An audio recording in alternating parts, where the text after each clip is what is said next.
apologize for my voice. I left it on the banks of a green river in Chicago this weekend. Our annual St. Patrick's Day march with lake effect snow. It was a day to remember. But it's an honor to be here. I want to thank the National Humanities Alliance and the National Endowment for the Humanities for inviting me. It's a distinguished crowd. Let me acknowledge Courtney Chapin, the pride of Winnetka, Illinois, and the White House liaison of the National Endowment for Humanities. Steve Kidd, thank you, as Executive Director. And I want to acknowledge a few people. Christina Velitis, where are you sitting, Christina? Labus, she is the Executive Director of the Illinois Humanities Council. Thomas Burke, with the Alice Kaplan Institute for Humanities at Northwestern University. I don't know if there he is, good to see you. And two remarkable women you're going to hear from after me. Amy Thomas Elder, the Academic Director of the Odyssey Project, which I'll say a few words about, and Star Perry Braddock, one of the Odyssey Project's great success stories. Let me digress for a moment and speak about an issue relating to education and justice, inspired by the humanities. I just see Jim Leach coming in the room, my former colleague in the House, my friend from Iowa. Jim, thank you for all you've done. It's my pleasure to count you as a friend.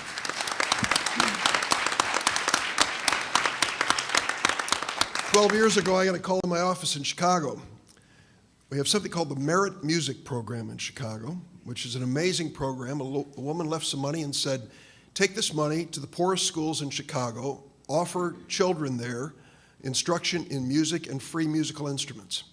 Well, her legacy lives on, 100% college placement rate. All of the students who go through the Merit Music Program do quite well. Well, there was a student there who was destined for greatness.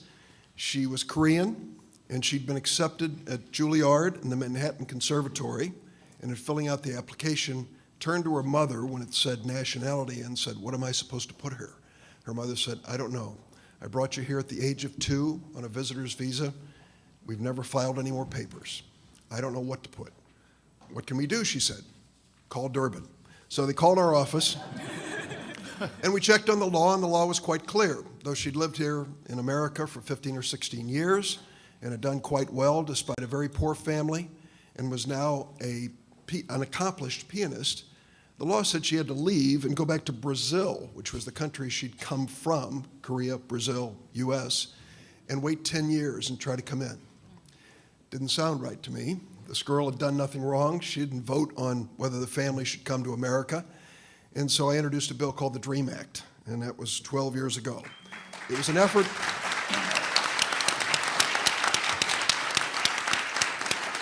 It was an effort to give these young people their chance. Let them prove themselves. As for this young girl, Teresa Lee, thanks to the benefactors in Chicago, she finished the Manhattan Conservatory. She married an American and is now safely here from an immigration point of view, and she's played in Carnegie Hall. She is working on her PhD in music. She will make life a lot better for a lot of people because she was given her chance. So last year, President Obama, a friend who, as a senator, co-sponsored the DREAM Act, issued an executive order deferring deportment of these DREAM Act eligible students. It took courage for him to do it. Over 450,000 have signed up already, and there'll be more to follow. Now I'm working with a bipartisan group of senators almost every day to do a comprehensive immigration reform bill. And as the son of an immigrant mother, a naturalized citizen herself, I believe immigration is the definition of America. It is our diversity. It's who we are. It's who we're going to be. And so I thank all of you for standing up for the DREAM Act. You were some of the first members of the DREAM Act Coalition. And I also want to talk to you about another matter, though, much larger. Many of you are, many of whom, a large group of folks, I should say, many of whom are just as hungry for knowledge as the dreamers. What prevents many of these people from acquiring an education is not a question of immigration or citizenship, it's a question of poverty. Many of these people come from generations of poverty. Others have fallen into poverty because of bad choices or bad luck. For many of those folks, just getting by day to day is a struggle. They try to care for their families, keep food on the table and a roof over their heads. It's overwhelming. They don't have time or the money to go to college or visit museums, let alone think about Plato. Nearly 20 years ago, a man named Earl Shorus asked himself an important question. What if poor people were given a chance to study the great questions and great works of human history? Could an understanding of the humanities help to break the cycle of poverty? Well, let me tell you about Earl Shorus. Born in Chicago, moved to El Paso, Texas with his family when he was a kid, then moved back to Chicago to attend the University of Chicago on a full scholarship at the age of 13. In his 20s, he did a lot of things, including working as a newspaper reporter and even a brief stint as a bullfighter in Mexico. Quite a Renaissance man. In his 30s and 40s, he worked as an advertising executive, handling accounts for General Motors and AT&T. But he gave up that life to become a prolific author and a true intellectual. In 1995, while researching a book on poverty, Earl Shorus visited New York's Bedford Hills prison. And a female prisoner made an offhand comment that led to a great thought. She said that the way to help people escape poverty is to show them what she called, quote, the moral life of downtown. Museums, theaters, concerts, lectures. Introduce poor people to the humanities so they can reflect on the world instead of just reacting to whatever force is turned against them. Earl Shorus heard the comment and took heart. He decided to test this radical notion by creating a course patterned after the great books model of higher education that had influenced him at the University of Chicago. The idea was to teach many of those great books using the Socratic method and the caliber of faculty that students might encounter during their first years at great universities, Harvard, Yale, Princeton, or the University of Chicago. The only admissions requirement was the ability to read a newspaper and an income of no more than 150% of poverty. Students met 2 evenings a week for 10 months to study the ideas of Plato, Kant, Shakespeare. The course was taught in conjunction with Bard College. Students who finished received 6 hours of college credit at Bard. It was held at Roberto Clemente Family Guidance Center in the East Village of Manhattan, hence its name, the Clemente Course in Humanities. Of the 25 students who started that first Clemente course, 16 graduated. A year later, 10 of the first 16 Clemente course graduates were attending 4-year colleges or nursing school, and 4 had received full scholarships to Bard. All of the rest, save 1, were attending community colleges or working full-time. And that one, well, she was fired from her job as a fast food restaurant worker when she tried to start a union. Since the first Clemente course was offered in 1995, the idea has spread. All told, more than 10,000 students worldwide have attended a Clemente course. Today, versions of that course are taught on 5 different continents in communities as diverse as Melbourne, Australia, Seoul, South Korea, and indigenous communities in Mexico and Alaska. And there are also versions in more than 30 communities, rural and urban, across the United States and Canada. I know you're going to hear a little later from the newest bright star in the Senate firmament, Senator Elizabeth Warren. But there's this great Clemente course in her home state of Massachusetts, which she will tell you about. 1,000 inspiring stories have come out of Clemente courses. Here's one. Students at a Clemente course in Charleston, South Carolina were in the midst of taking a test one evening. The fire drill sounded. The students picked up their exams, went outside, sat on the curb, and continued to write. That's how hungry they were for knowledge. Now I want to tell you about my favorite Clemente course. In Illinois, we call it the Odyssey Project. It's a program of the Illinois Humanities Council in partnership with the University of Chicago's Civic Knowledge Project, the University of Illinois at Urbana-Champaign, and Bard College's Clemente course in Humanities. Amy Thomas Elder has been the academic director since the program started in 2000. The Chicago Tribune, incidentally, featured her last month and called her one of the remarkable women of Chicago. That's an understatement. Odyssey Project classes are taught at several locations in Chicago, in English and Spanish, led by teachers from the University of Chicago, DePaul, the Art Institute, and Northwestern. There are also classes in Champaign, taught by professors at the university. Students who finish the first course can take a second-year course for additional credit. More than 600 students have completed the course. About half of those students end up at 4-year colleges. Sometimes there's a lag time between graduating from Odyssey and enrolling in college, as you might expect. The majority of Odyssey Project graduates are women and mothers, and that's significant because, of course, when you help and educate a mother, you are educating a child. The average Clementi course includes 30 students, costs about $50,000 for 30 students. That's for the entire 10 months. It includes everything: instructor stipend, textbook, copying and mailing, rent, childcare, bus and subway tokens, everything. Much of the money comes from the National Endowment for the Humanities through state humanities councils. That raises a question. In this time of deficits, can we really afford this? Earl Shores said, "Compared with unemployment, welfare, or prison, the humanities are a bargain." I agree.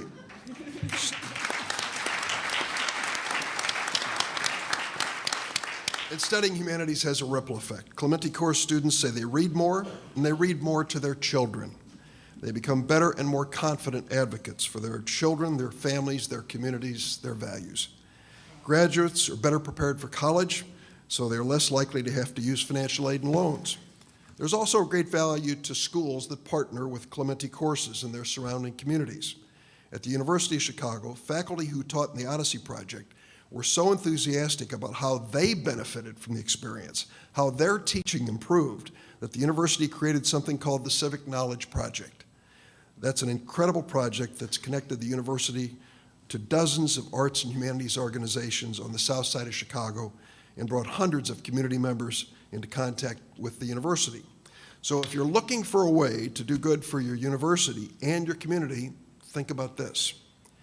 In 1965, Senator Claiborne Pell, the father of the National Endowment for Humanities, chaired a hearing on his bill to create the National Endowments for the Arts and Humanities. Among the witnesses was the head of the Atomic Energy Commission, a man named Glenn Seaborg.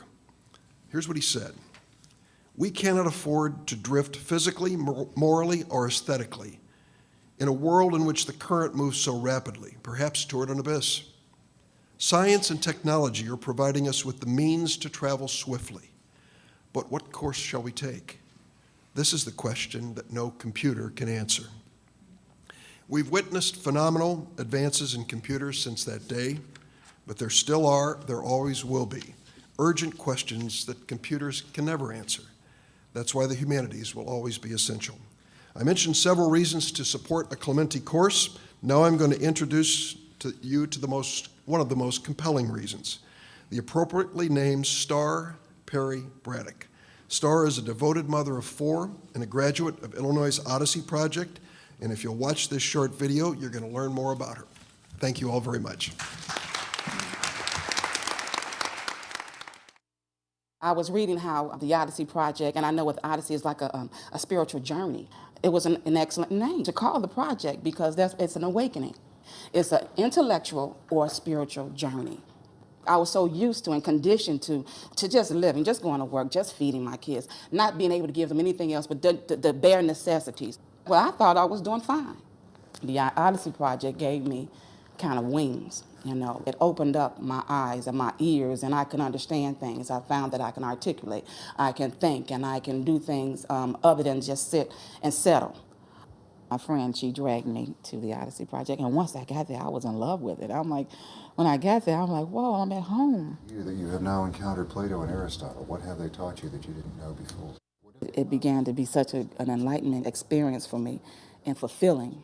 And you're craving to know and to understand and to apply. Absolutely in itself. Philosophy and critical thinking and writing. Those were my favorite parts. And the discussions and being able to be heard. They didn't tell you to shut up. They let you talk. The good of man is an activity of the soul in conformity with excellence or virtue. Right. So to have a complete life, you know, a person would have to be the best that they could be, whatever that is. That sounds about right. Happiness is knowing that you are, in fact, achieving the kind of excellence that you're capable of, that you're living in such a way that allows you the fulfillment that you seek as a human being. To sit in a room with everybody here and discuss books like these and walk outside and look up and say, damn, it's raining. Yeah. You know, as close to death as I was at one point, this is a blessing. I mean, this is This was just great. So I'm now prepared to go out there and hold and grasp on to things that I know I can do in my work environment. I mean, they think I got some sense now. When I started at the Odyssey Project, I was what they call, I used to make up beds and clean rooms and stuff like that. But now I'm the activities coordinator and next in line to be the supervisor of St. Francis Shelter. And which came, I believe, because of some things that happened in the Odyssey Project. I didn't know that I could do it, but now I feel I can. It excites that palate, you know, and I know this is just the beginning. I want to go on. I want to further my education, not only for myself, but for my children. This whole big old world is out here, you know, and it's for me. It's for everybody, you know. It's ours, and we can do things in it. And I guess my whole thing is now I have something to give to it. Hello, my name is Star Perry Braddock, and I'm here. Thank you. I've seen so many platforms that advocate the importance of education, educating the youth, especially in the humanities. And I do believe that this is extremely important, but there is an even more urgent issue that is upon us, and that is we have to first educate the adults, head of households, and caregivers. The Odyssey Project, a Clemente course in the humanities, has done just that. It educates adults, heads of households, and caregivers. Its premise is that liberal education is education to make people free. The key to freedom for my children is in me. You see, I have the key to give my children greater odds at being successful and productive citizens. I had to and have to be liberated. And the kind of liberation I'm talking about is not from physical imprisonment, but mental imprisonment. The limitations I lived in were so profound in my life that they became government and put boundaries around me. And being aware of this, I was diligent in making and working on passing those means on to my kids, which at the time I didn't know that I was limited in them. I was stagnating them, putting them in a standstill. I didn't know that. What needed to happen in me was liberation, because the means of survival I had mastered and inadvertently was passing on to my children was only effective in my immediate environment. It only worked where I was, my 10-mile radius. It wasn't good for anywhere else. While in the Odyssey Project, my mind began to expand as I read the great books, you know, the excerpts from excerpts such as Plato's Allegory of the Cave, which was one of my favorite excerpts. You know, I talk about how that book itself, or that allegory, just really was me. I was in that cave, and I had to be dragged out and see not only the shadows on the wall, but to see the actual things that I am a part of and that I can influence and move and put my kids in an influential way where they can be moved and be a changer in their community and even now nationally. Great books such as Twanza, the Woodcarver, where you can look at things and know because it is, it's meant to be. But you can dig deeper into a thing before it's created, because it's supposed to be that. And Camus, the absurd, meaning going on day to day, not, you know, just doing the same old things all day long and getting up and getting yourself ready, feeding yourself, your children, and walking and doing the same thing every day, going to work and making a living and then doing the whole thing the next day over and over again. And what's the meaning of it? You're just doing it and just going with the flow. My mind began to burst at the seams of my environment, and I was no longer just satisfied with existing, and it became an extreme emergency to think and to move outside of my environment. I felt my children's survival depended upon it. How has the Odyssey Project impacted my life? I am now the statistician for my worksite. I am an author, and I have a book that is published. My youngest son is playing basketball in school and is a prospect for many colleges to attend in the fall of this year's under a full athletic scholarship. And my daughter is now finishing up her first year of college. You see, the humanities, it opens up your mind. And I do believe that you have to educate the parent, the caregiver, that person who, in that child's life, who can ground them and put a fire under them to inspire them to want to study and want to learn humanitarian acts, to think critically, and to do those things. And without educating me, I could never push my children to be educated. And they would always stay in the box. And so now they can think out of the box. Thank you.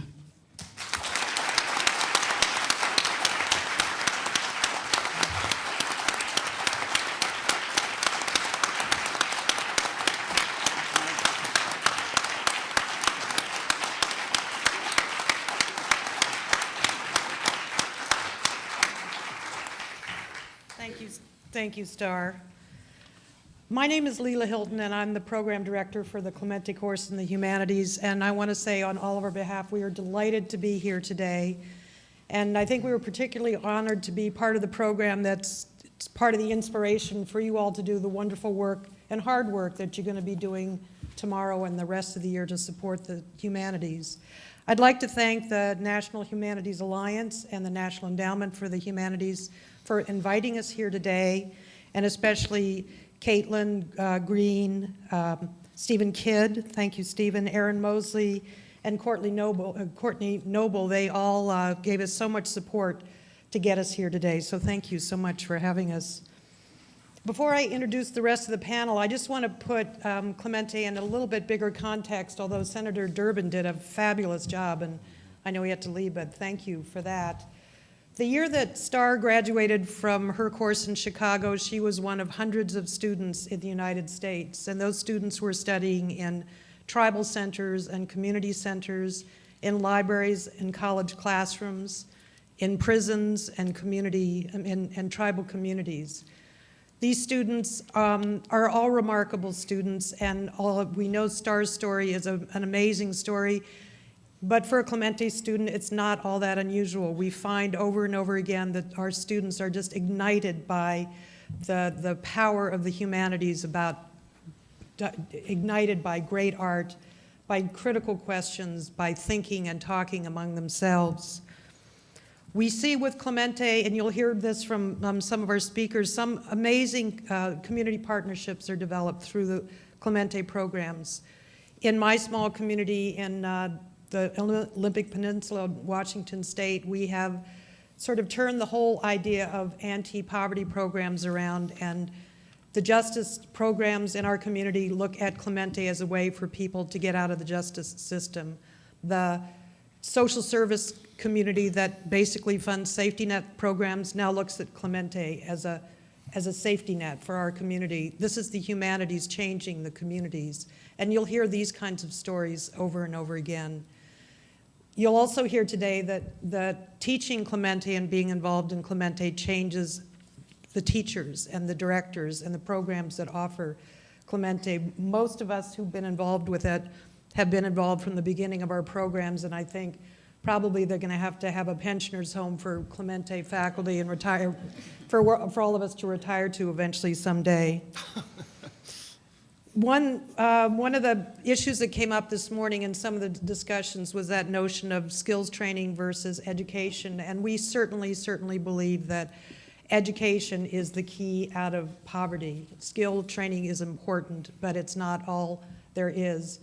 And again, in my small community, we have so many students who go on to start small businesses that our local Economic Development Council has written a grant to start a small business incubator for Clemente students. They see these students as a viable part of our community.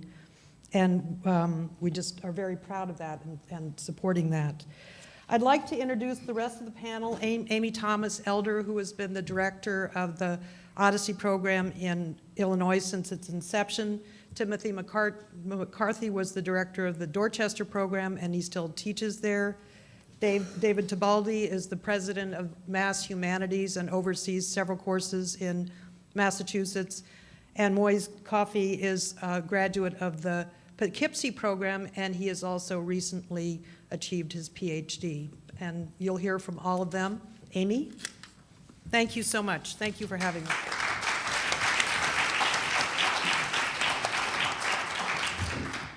Thanks, everybody. I just want to talk a little bit about some of the kinds of institutional partnerships that go into making a Clemente course to kind of help you think about whether you're part of any institutions that might be interested in being part of one. The Illinois Humanities Council, looking at some of the work that was being done in Massachusetts as well as in New York, decided to bring the Clemente course to Illinois in 2000. And what the IHC has found is both that it's a continual source of excitement and interest on the board and all of our supporters. There also has led to lots of long-lived associations with the University of Chicago. Northwestern has also been our partner through the Kaplan Center. We have a lot of people teaching at DePaul, and from DePaul, and it brings a sort of whole new level of connection for all of us and for the institutions that work with us. But then there are also the community partners, the community centers where the courses are held, and our supporters. The Field Foundation, for instance, will only give a grant for 3 years. So we get a grant for 3 years, and then we take a year off, and then we get a grant for 3 years. And it's, I mean, so far we've been really lucky in being able to do that, but it's the kind of program that people don't just do once and walk away from. It's something that, as Leila was saying about the faculty, but all of our partners find it to be something that continues to grow and deepen and broaden our conception of humanities in public life. The University of Illinois has grown into an ever greater relationship with the Clemente course. They're working now to try to work with the local schools to partner with to help parents be better advocates for their kids' education through the Odyssey project. And one of the things that we see all the time is that Clemente opens a way for people who might be intimidated by some of our institutions to get into them, to sit down in a classroom with faculty from Northwestern or the University of Illinois or from the University of Chicago and have these teachers ask them, well, what do you think? What do you think Socrates is talking about when he says an unexamined life is not worth living for a human being? What do you think? And what we find is our students have tremendous life experience seeking a context, a historical context, a global context, a philosophical context, so that one of my students told me last week that she got out of an abusive relationship because she read Hegel.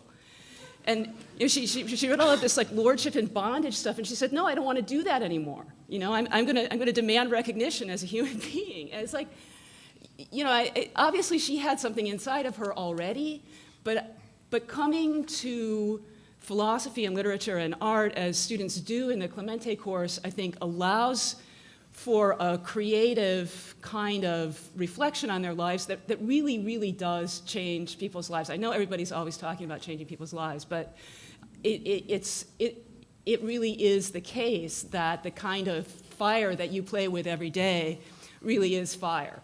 And I think that's something that our faculty see when they get into the classroom too, that it's not that it isn't interesting and fun and fascinating, but you get in a classroom full of really serious adults who want to change their lives, want to change their children's lives, want to change their community's lives, come into a classroom with a degree of moral seriousness that I've never seen in any of the other contexts that I've taught in, including the seminary. And it is, you don't know what's going to happen. You never know what's going to happen, but something always happens. And the experience of working with students motivated in the way that our students are is, it's transformative for me continually. I'm going to turn it over to Tim, who can talk more about the experience of a teacher in the classroom. Oh, am I coming up there? Yeah. Okay, all right. Thank you.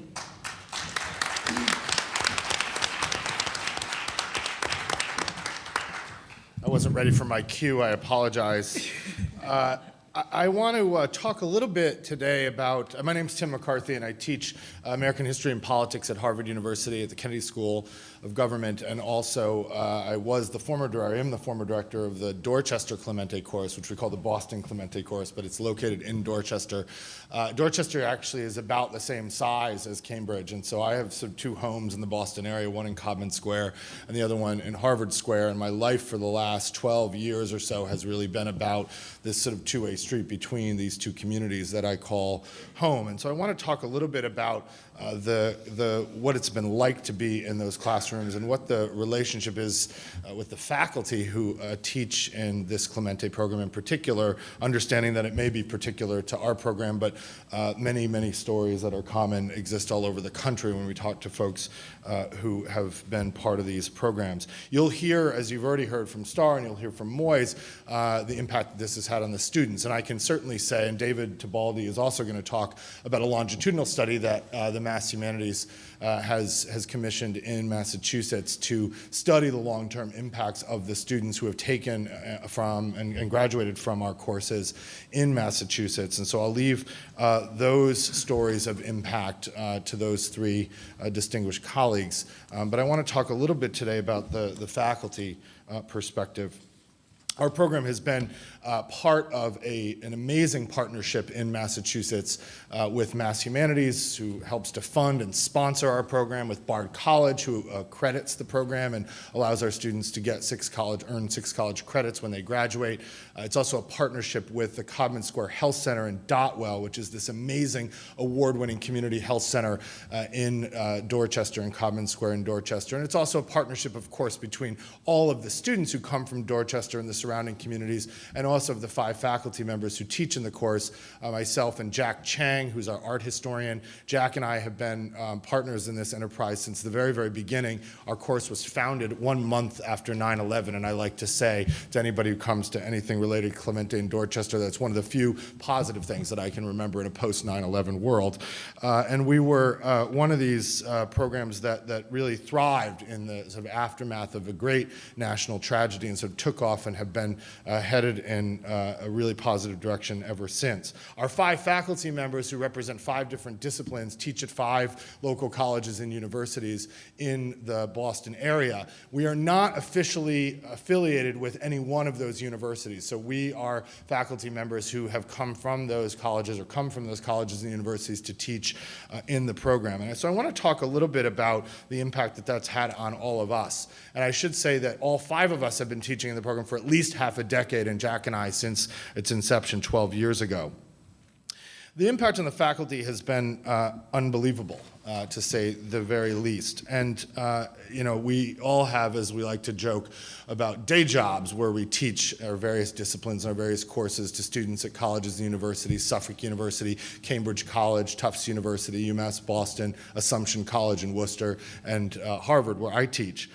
If I were to sort of break it down into sort of 3 basic sort of impacts that we've had or we've taken from this, and we all teach Clemente, we call it a calling, not a career. All of us have these so-called day jobs, which give us an enormous sense of frustration. And one of the things that we all, we're all in different places in our careers. Some of us are struggling for tenure. Some of us have been assured we'll never get tenure. Others of us have gotten tenure, and we think that maybe they haven't figured out what they've done.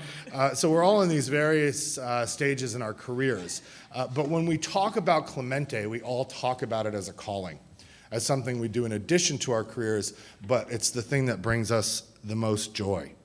When I think about the three major things that we've all taken from this, and we talk about this all the time, about how Clemente has impacted our lives. First, Clemente has made us better neighbors because it's taught us the value of making a long-term commitment to educational opportunity and equity in the neighborhoods where we live.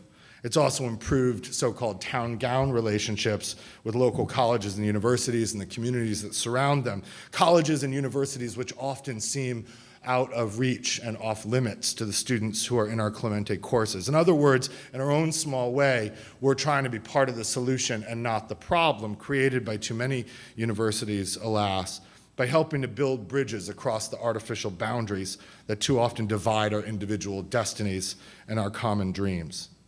Second of all, Clemente has made us all more effective scholars and teachers because of the insights and the debates and the discussions and the challenges that happen in our classes, in student papers that we receive, in discussions that we have with students way outside of class.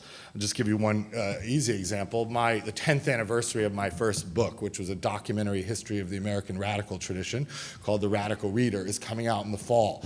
And I initially sent the manuscript out to a whole bunch of colleagues in the field for suggestions about how to revise the original book. And then I realized that I had some great editors and colleagues in my Clemente courses, and I've actually changed a whole bunch of things that are in that book because my students have said, this document doesn't make sense. I like a better excerpt from Tom Paine's Common Sense than the one you chose to include initially, and so on and so forth. They've even helped me revise some of the front matter to explain and contextualize the documents for students so they can understand them. And so that's one real tangible, my book will be better when it comes out because my students in Clemente have forced me to rethink it. And then the third impact that we have experienced is that Clemente has made all of us more enlightened citizens because of the relationships that we've cultivated over the years, not only with each other, but certainly with our students, have deepened our reserves of empathy and increased our outrage by broadening our understanding of poverty, of discrimination, and equality that exists both in the ivory tower and way outside of it. For me personally, as an American historian, but also as a blue-collar kid who had the privilege to go to white-collar schools, Clemente has opened up exciting new ways of thinking about how we can connect the history of this nation with its present-day realities and challenges. It's also given me regular time to reflect on those twice-weekly drives between Harvard Square and Codman Square and back again, on how to connect my university work with my community work.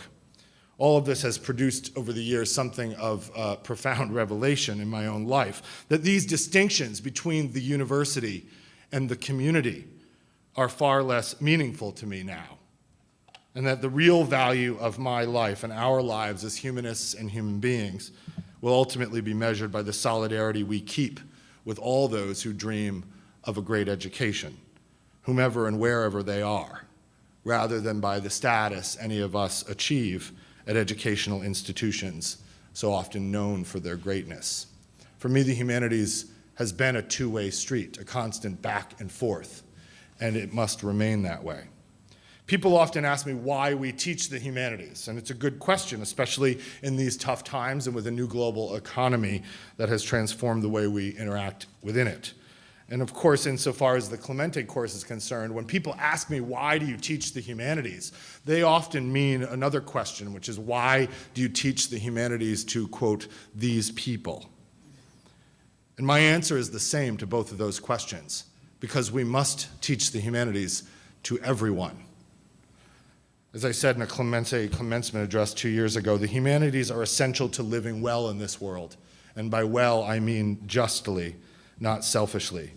After all, no self-respecting humanist has ever destroyed an economy, or started a war, or presided over a genocide, or caused an environmental crisis, or denied people their God-given human rights. On the contrary, by definition, humanists value the human and aspire to be humane. And let me close with a story about that two-way street that I was talking about. Several years ago, I got early to class. Our class starts at 6 o'clock. I got there at about 5:30, and all the students were already there except for one or two. and there was a buzz in the classroom. And we had been studying the pamphlet wars of the American Revolution, the different debates that took place in print culture and in public spheres that helped to hasten and bring about the revolution.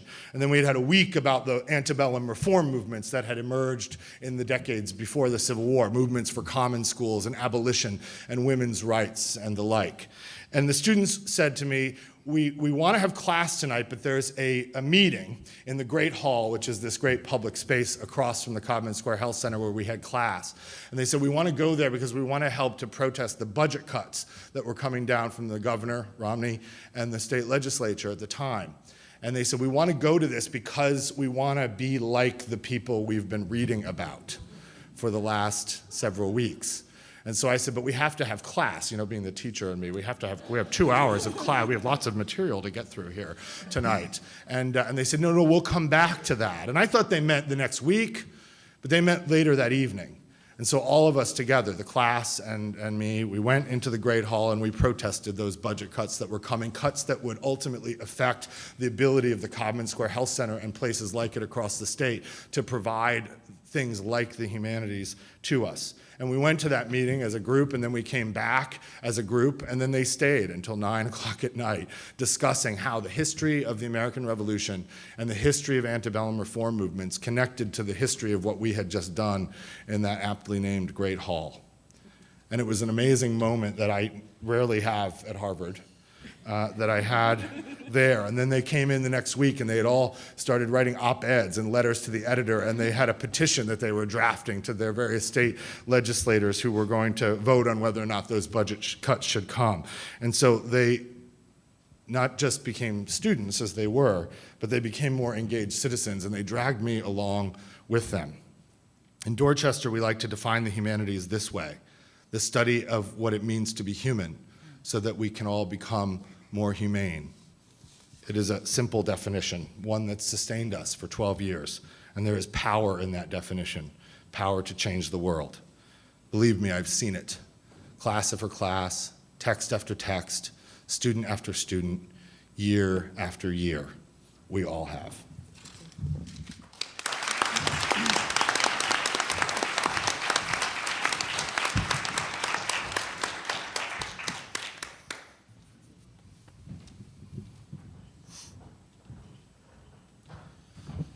Good afternoon. I'm David Tibaldi, Executive Director of Mass Humanities, and I've been asked to talk about two things.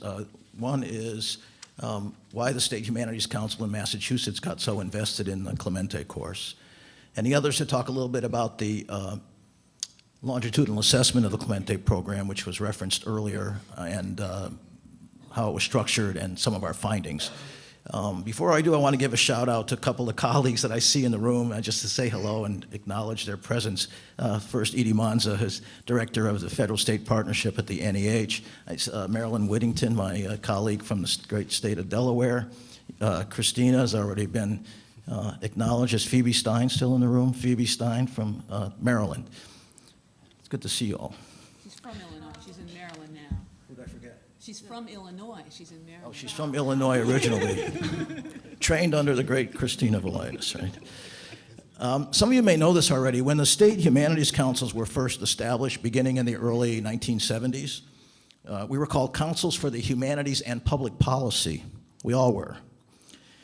The role envisioned for us by Congress as one of 5 divisions at the NEH was to, quote, demonstrate the relevance of the humanities to the contemporary conditions of our national life. That's directly from the enabling legislation. And it echoes the advice that the ambassador gave us at lunchtime, actually, that we begin thinking about applying the humanities and the social sciences to these kinds of larger social issues. We've been doing it, and state humanities councils across the country have been doing it for 40 years. We no longer call ourselves Massachusetts Foundation for the Humanities and Public Policy, but using history, literature, philosophy, and the other humanities disciplines to strengthen our democracy remains central to our mission. Historically, we've done this by developing and funding programs that bring the perspectives of these disciplines to bear on issues of concern to the people of our state, by using the humanities to illuminate social and political issues of broad public concern. We encourage civic participation and inform and enlighten our civic choices. It wasn't until Earl Shoris's wonderful Harper's Magazine article that came out in September of 1997, which kind of went viral among the state. This was before computers, really, but if there was a physical analog for going viral, Earl's essay certainly did, at least among state humanities councils. But before that article shifted our focus, we hadn't really thought of the humanities as a pretext for civic life itself. The humanities are not merely an enhancement or an enrichment of civic life. They are generative of civic life. You know, Earl Shoris, who we lost last year, his last book was just published less than a month ago. It's called The Art of Freedom, Teaching the Humanities to the Poor. And I think that's a wonderful way to think about the humanities. Soon after we became convinced of the power of the Clemente course to transform the lives of the people who complete the program, the Mass Humanities Board decided that in order to raise the considerable amount of money necessary to sustain and expand the Clemente course throughout the Commonwealth. By the way, we have invested almost $2 million in the Clemente course in Massachusetts since we first began in Holyoke in 1999. That's a huge amount of money for a small organization, and we are a small organization. But we knew that we needed to be able to demonstrate the lasting impact of the program for funders primarily, and not just corporate and foundation funders who demand this kind of thing. Even, you know, committed individuals want to know that it has a lasting impact. So a socially, scientifically valid, outcomes-based longitudinal evaluation was needed to document what we knew in our hearts to be true. The Clemente course changes lives for the better. Not only the lives of graduates, but the lives of their families, and just as importantly, the lives of their communities. The Center for Public Policy and Administration at UMass Amherst has a program through which local nonprofits can apply for assistance in addressing a problem that would be instructive for its graduate students to wrestle with. You may have similar programs at your institutions. In 2005, we requested help in designing a longitudinal study for the Clemente course, and we were accepted into the program. The study uses both quantitative and qualitative measures, an extensive survey, 54 questions, data from which can be coded and analyzed electronically, and an interview protocol for in-depth conversations of, quote, with, quote, a purposeful sampling, that's a technical term of art, of Clemente graduates. These face-to-face interviews typically lasted 60 to 75 minutes, and this was very comprehensive. The survey was administered in slightly varying forms at 4 different points of time: at the time of enrollment, upon graduation from the course, 12 to 18 months after graduation, and 3 or more years after graduation. The interviews, which were designed to enrich the survey data with narrative accounts of individual experience, like the wonderful experience you heard about earlier this afternoon, were conducted with a representative group of graduates from each class at graduation and at the 2 post-graduation points. A professional evaluation consultant was hired to collate and analyze the survey data, conduct the interviews, and write the final report, which is available on the Clemente course. You can just Google www.clementecourse.org, and you can find it there. It's like 65 pages. It's a lot of information there. In the interest of time, I'm going to skip over the part about the data. I want to say that out on the table there's copies of this newsletter, which is devoted to the Clemente course in Massachusetts, and some of the results of the study are presented in there. If you want, they're in the Q&A. I'm happy to talk more about that. Let me just say some of the general findings of the study. And also I want to say that this is, the way these findings are expressed are a little bit toned down. I'm not sure why. It's probably a professional thing, I don't know. But they, for example, it says a large majority. Well, a large majority it often is, 90%. 95%.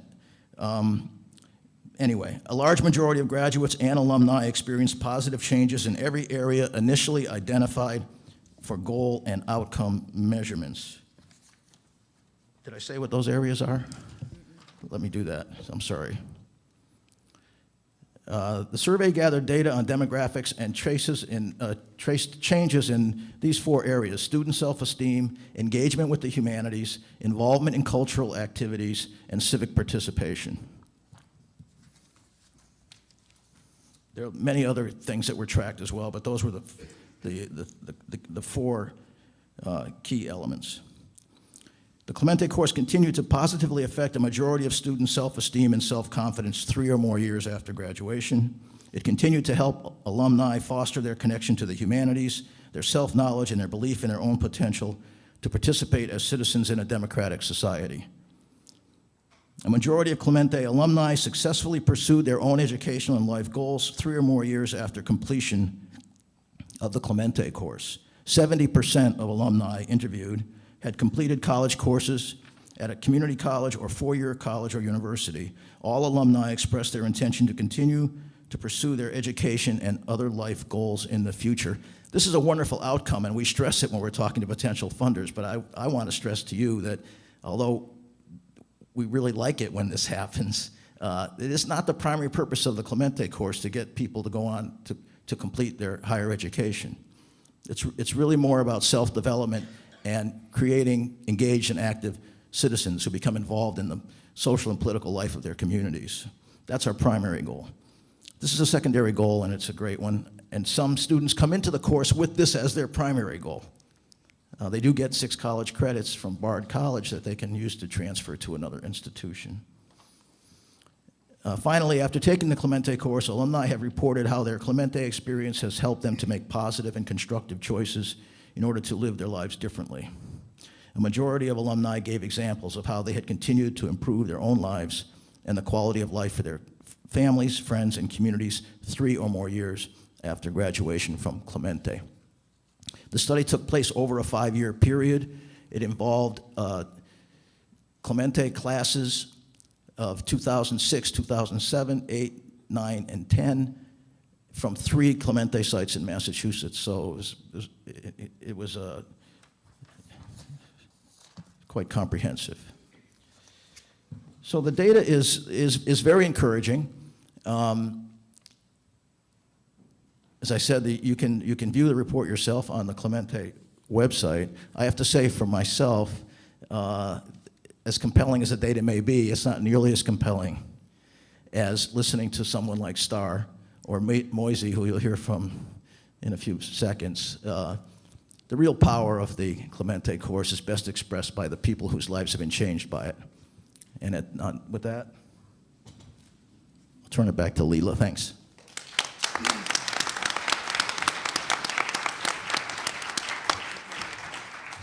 We have a little bit of time for some questions. One point I wanted to make, and Amy and I were talking about this before, is that we're seeing evidence that Clemente students who go on to college tend not to get caught in those remedial classes, which so many people in their demographic would be expected to, which of course saves the taxpayer a lot of money, but it helps students be successful in college because they're not spinning in those 98, 99 courses, using up their financial aid, and then dropping out before they ever get any college credit. And there are other outcomes that we're observing, and I think we would all love to hear from you and your expertise in this room to help us tell our story better and in different ways, to reach funders, to reach research organizations, and to develop this idea into something that's got maybe a little bit more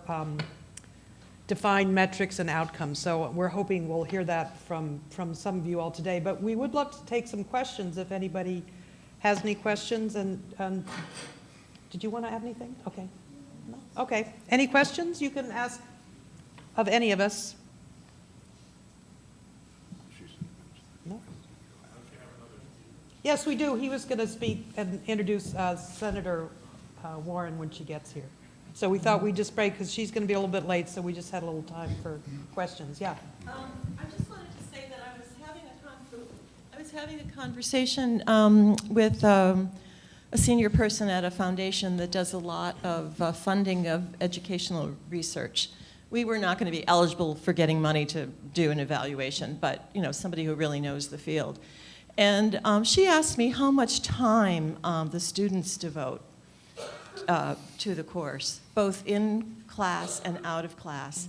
And Star could probably see if I gave her a bum steer on this, but for example, every week it's 2 2-hour seminars, and I thought they were spending at least that much time, maybe more, outside of class to prepare. Exactly. Is that right? And she said, we should really make much more out of that. The commitment that the students are spending not only in class but outside of class for that length of time was really significant in in that kind of setting. So I just thought whether anyone else had heard that. We sort of take it for granted that that's what the investment is and don't look at it from kind of the outside. Right. By the way, this woman also said that she's been trying to all foundations want evaluation when they make a grant, but none of them pay for it, and that's kind of her, thing that she wants to change. Right. Thank you. That's a good point. I can say from our perspective in my course, I have a small program on the Olympic Peninsula in Washington State, and we have 5 hours of class each week. We have a shorter semester because we live in a rural community, and seasonal employment makes it harder for people to work in the early fall and early spring. But I tell my students that for 5 contact hours in the classroom, they have to expect about 8 or 10 hours of homework a week, and they do it. I mean, it's hard for them, but they do it. Most of my students have jobs, part-time jobs, maybe 1 or 2. They're single parents mostly, and they make this commitment. And I have to tell you, as an educator, these are the students who come there every night because they want to be there. They can leave anytime, and they're not going to have a GPA problem or have a financial aid problem. They are there because they are thirsty and they're passionate and they want to be there. And that's why we're there every night, too, is because of the students. There was a question, I think? Yeah. I hold the microphone, don't I? I'm Teresa Mangum from the University of Iowa, where I direct a Humanities Center, essentially. And I'm wondering 2 things. One is, how do faculty members prepare? It sounds like training would be very important to be part of the Clemente program. But if any of you could comment, I'd also really love to know what role Humanities Centers are playing in helping support the program or house the programs on their campuses, because I'd love to bring it to my campus. Okay. Tim, you want to talk about faculty preparation? I mean, are you asking, do they get a particular kind of preparation to teach, like in Cobman Square at the Clemente? Not really. I mean, one of the things that I will say, our faculty, there are 5 of us, and we've all taught in lots of different settings. So we've taught from, some community colleges and GED programs in some cases, prisons, the Clemente course being another setting, and then all different kinds of colleges and universities, 2-year schools, 4-year schools. So between the 5 of us, we have a really diverse range of teaching experiences over the course of, in one case, 30 some odd years. And so what we've done is that we've tried to sort of come together. We have regular faculty meetings where we get together and talk about our own experiences. We write reports to one another over email after classes. We don't do that as diligently as we'd like to because we're busy, and sometimes that gets lost in the weeds. But we have moments where we're getting together. Either the faculty director is there every night, so there's always 2 faculty members present in every class. And so oftentimes that class will lead to a debrief and a conversation afterwards about, this student seems to be struggling in this way, or this student, spoke and talked in a way that they never had before, so this particular text must have inspired them. But we all teach exactly the same materials that we teach in our courses at the colleges and universities that we teach in. And so the idea that we would somehow, change the way that we teach or change what we teach by some kind of artificial notion of this class being profoundly different from other classes that where we teach the humanities, is something that we sort of rejected from the beginning, that what we want to do is make sure that every student population, every class that we have is its own class, just like any other class that we teach is its own class, and that we tailor our pedagogy, our instruction, our support, our lesson planning, and et cetera, to whatever the dynamic is of any given classroom. And we've seen over the course of 12 years that every year the dynamics in the classroom are very, very different. And so we haven't done any additional training for the faculty. Thank you, Tim. Senator Warren is here, and so I'd like to introduce Moise Cafe, who will tell you his story about his program in Poughkeepsie. He graduated in 2000. Thank you.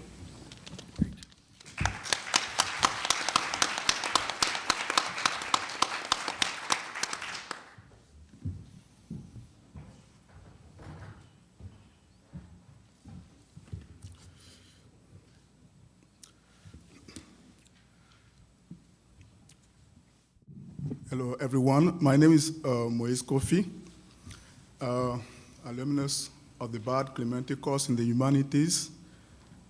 I graduated from the Poughkeepsie site in May 2000. Today, it's an honor, a privilege for me to speak at this important event, to highlight and to share the result of the work of a great man. Mr. Earl Shoris was a journalist, social critic, a novelist, who is the founder of the Clementi course in the Humanities, course designed for people living in poverty. As an immigrant from the Ivory Coast, I came to this country in 1996 with a family of 4 people, and I started my life in the Bronx, working several hours daily in low wages job that mostly required physical strength. One day I sat and said to myself, if it's true that I'm really who I choose to become, then I will feel guilty and accountable if I don't put myself and my family on the right path for success. I realized that knowledge was the only tool for me to fight poverty. About knowledge, Mr. Earl Shoris will say that knowing is better than not knowing, and he will compare educations in the study of the humanities to training in the learning how to operate a simple machine, because he thinks that it's better to teach the poor how to think than teaching him how to do things, because a man who knows how to think is even capable of creating more jobs. Then I grabbed the first opportunity that was offered to me to participate in the Clementi program, and it's provided me top quality education, the humanities, and excitement of learning in the college environment. We discussed about philosophy, literature, history, writing, which provided me new ideologies and better communication skills, since English is my 4th language. Then the sun started to shine in my life as a sign of a new beginning. However, whenever I tried to improve my accent, my kids would laugh at me. They would say, "Dad, stop. You don't have to change your accent, because whenever you try to do it, it becomes even worse. So stay like this and stop it." Throughout the programs, I enjoy learning about great philosophers like Socrates, Plato, and then I compare my life when I first came to the Bronx to the life of the prisoner in the Plato's allegory of the cave. After the completion of the Clementi program, I saw myself as a freed prisoner, but not a philosopher. The Clementi program put me on the right path for success and reshaped my life in several aspects. My mind was open, and I was determined to go to college to pursue undergraduate and graduate studies. In 2004, I started to work as an adjunct professor in local colleges and universities teaching mathematics and science.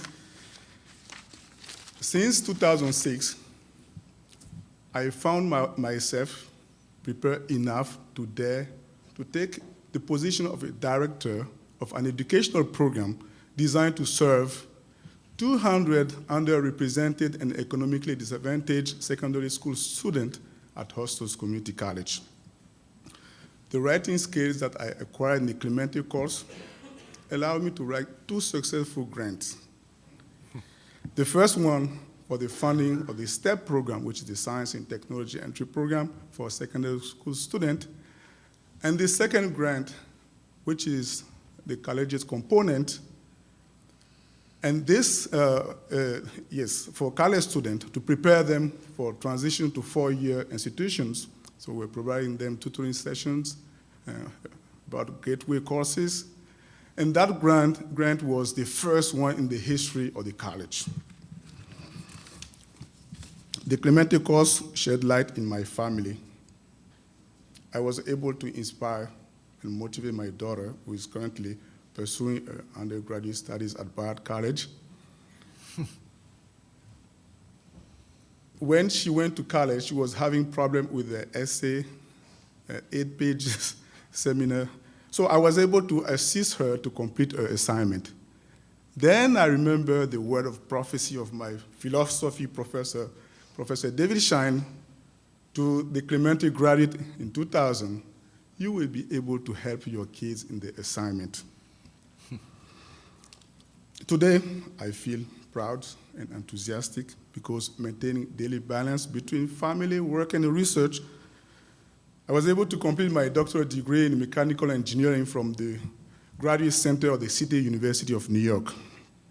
I'm so grateful to Mr. Earl Shoris, the founder of the Clemente program, who has inspired me to take the right direction for my life. Unfortunately, I did not have the opportunity to speak to him directly to testify the impact of his great work in the lives of several other people like me.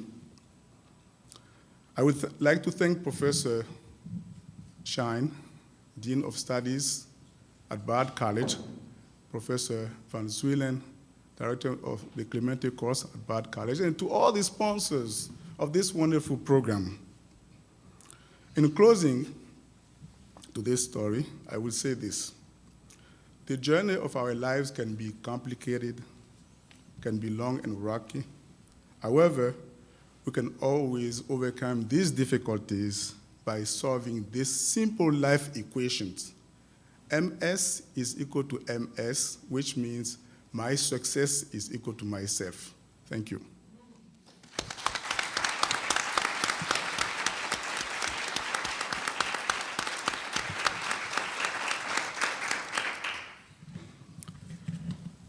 Now, I'm very pleased to introduce our next speaker, U.S. Senator Warren. She is the senior senator from Massachusetts.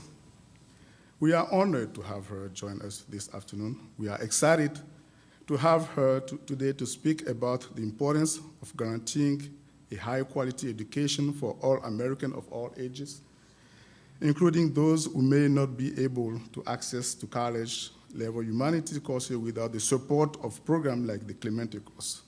Please give a warm welcome to U.S. Senator Elizabeth Warren.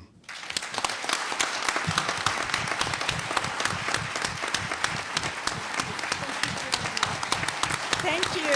Thank you. Thank you very much. Thank you, Dr. Kofi. I very much appreciate the introduction. And there is nothing better for a teacher to hear than a testimony from a student.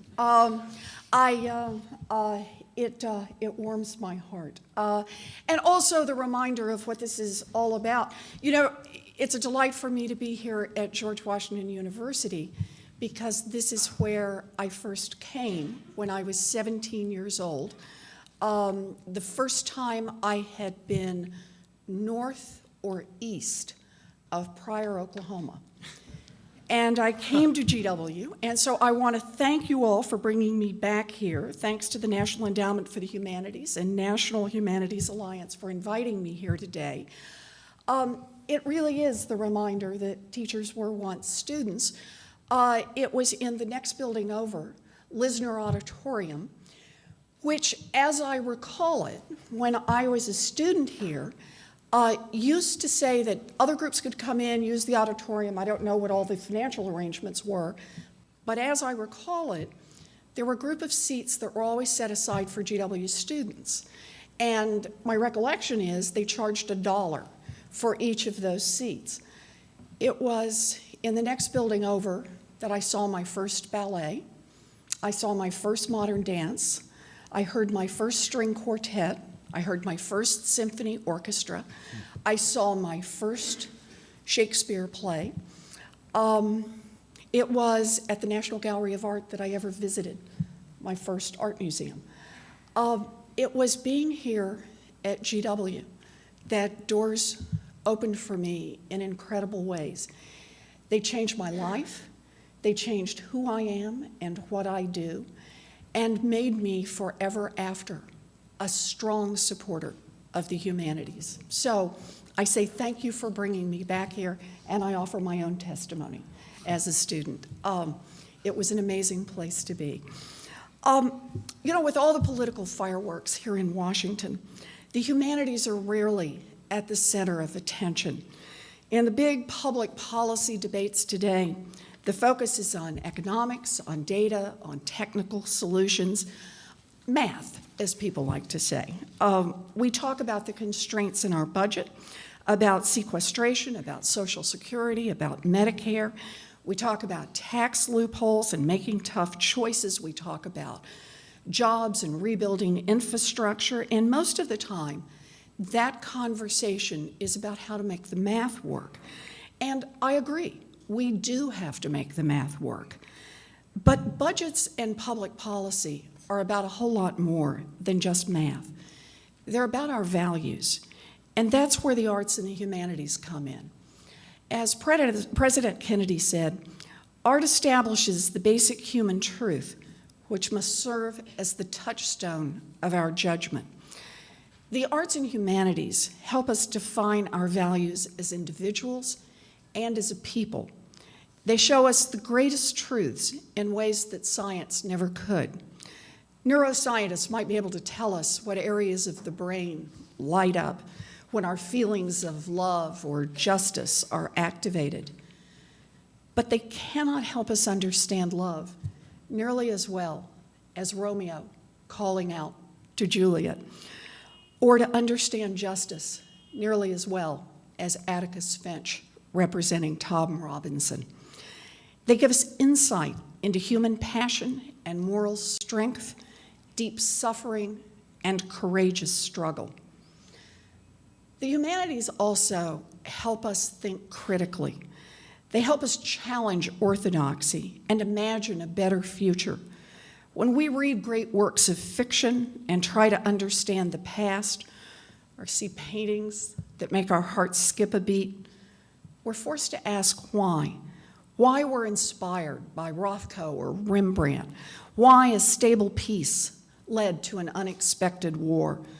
Why heroes and heroines overcame their pride or paid a terrible price if they did not. Asking why, which is the core of critical thinking, is what puts us on the path to improvement. It makes us creative and innovative as individuals and as a people. And perhaps most importantly, the humanities give us hope, because they give us insight into great truths, and because they give us the freedom to think. They help us see that we too can make a difference, that we can aspire to something better. You know, in Massachusetts, we've seen the power of the humanities in inspiring people to act, to hope, and to build better lives for themselves and their communities. As Senator Durbin said earlier, and I think has been part of the discussion here, the writer Earl Shore has created a program called the Clemente Course to teach the humanities in some of our inner city neighborhoods. Today in Massachusetts, with the support of the National Endowment for the Humanities, the Clemente Course is offered in Holyoke, in Dorchester, and in New Bedford. And we've got faculty coming from many universities, including Harvard, BU, BC, Suffolk. They come to help inspire and to create opportunity. The effects, not surprisingly, are inspiring. Students who complete the course leave with greater self-confidence, with critical thinking and writing skills, and a deeper commitment to their families and their communities, and an interest, as you demonstrate, in continuing their education. As one graduate put it, it's a bridge from had I only to I can. In a democracy, there are few things more important than the belief I can. In a democracy, we the people decide what our future is going to look like. We choose the kind of people we want to be and the kind of country we want to build. At the heart of it are the values we celebrate and that we work together to realize. The humanities remind us of our values and give us the ability to imagine a future in which we come closer and closer to achieving them. As individuals, the belief that I can is what empowers us to make our lives better. We're a nation of entrepreneurs and innovators, a people defined by creativity. And we are also a nation of immigrants and small business owners. We're a people who believe that we can build a life that's better than our parents' lives. The humanities nourish optimism and imagination that nourishes our aspirations. As participants in a global world, the belief that I can and we can increasingly depends on our understanding working with others. Economically, engaging people around the world is essential to growth and competitiveness. Politically, so many of our country's national security and diplomatic challenges depend on global interaction. The humanities open our eyes to language, history, and culture, which are vital to our relationships abroad. The poet and philosopher Schiller once wrote that if man is ever to solve that problem of politics in practice, he will have to approach it through the problem of the aesthetic, because it is only through beauty that man makes his way to freedom. Today, as we work to address the problem of politics, we will need to make the math work. It's important. But more than that, we will need to remember our core values. We will need to think critically, to challenge orthodoxy, and to imagine a future that reflects those values. And we will need to embrace the courageous truth that, as tough as the struggle might get, each of us can make a difference. In other words, we will need the humanities. Thank you all. Thank you.